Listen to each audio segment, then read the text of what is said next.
Sir पहली समस्या है कि रिचार्ज खत्म होने के बाद आउटगोइंग के साथ साथ इनकमिंग कॉल का भी बंद होना। सर जब प्रीपेड प्लान एक्सपायर होता है या मोबाइल रिचार्ज की वैलिडिटी खत्म होती है तो आपकी आवाज बंद कर दी जाती है, फोन मेरा, सिम कार्ड मेरा, नंबर मेरा। तो सर रिचार्ज खत्म होने के बाद आउटगोइंग कॉल बंद होना समझ आता है, लेकिन इनकमिंग कॉल बंद होना सरासर मनमानी है। सर हमारा मोबाइल नंबर आज हमारी डिजिटल पहचान बन चुका है। एसेंशियल कम्युनिकेशन जैसे कि UPI payment, banking, OTP, train ticket OTP, PAN Aadhaar authentication, interview का कॉल, हॉस्पिटल का कॉल, मां बाप का गांव से कॉल, तमाम चीजें इनकमिंग कॉल और इनकमिंग एसएमएस से आती है और वो इसलिए बंद कर दिया जाता है कि इंसान एक रिचार्ज कराना भूल गया।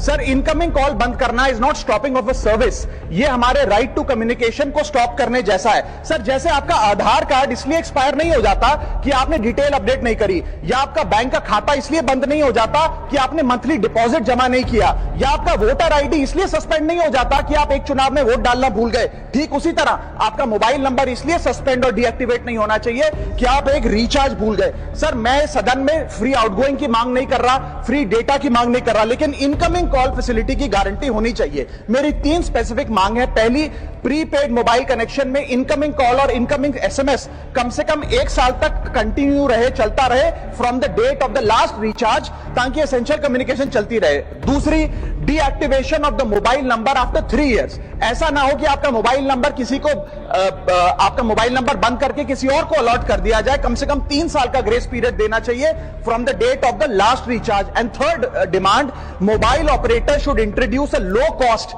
Incoming only plan. वो लोग जो सिर्फ इनकमिंग के लिए फोन रखते हैं उनके लिए, जैसे कि 10 रुपए में 180 दिन की इनकमिंग कॉल की फैसिलिटी, इस प्रकार की स्कीम्स मोबाइल ऑपरेटर को लानी चाहिए।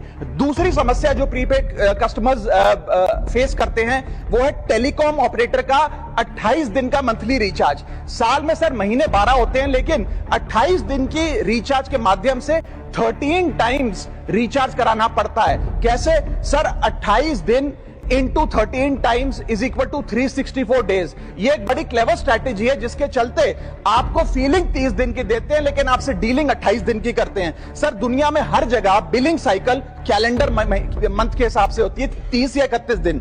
आपको मंथली सैलरी, लैंडलॉर्ड का रेंट, बैंक की ईएमआई, बिजली पानी गैस का बिल, तमाम चीजें 30 या 31 दिन के महीने के हिसाब से होती हैं। लेकिन ये मोबाइल ऑपरेटर, टेलीकॉम ऑपरेटर 28 दिन के महीने के हिसाब से आपको रिचार्ज प्लान बेचते हैं, ताकि साल में एक अतिरिक्त रिचार्ज आपको मिल जाए। मैं उम्मीद करता हूं कि इसे भी समाप्त किया जाए।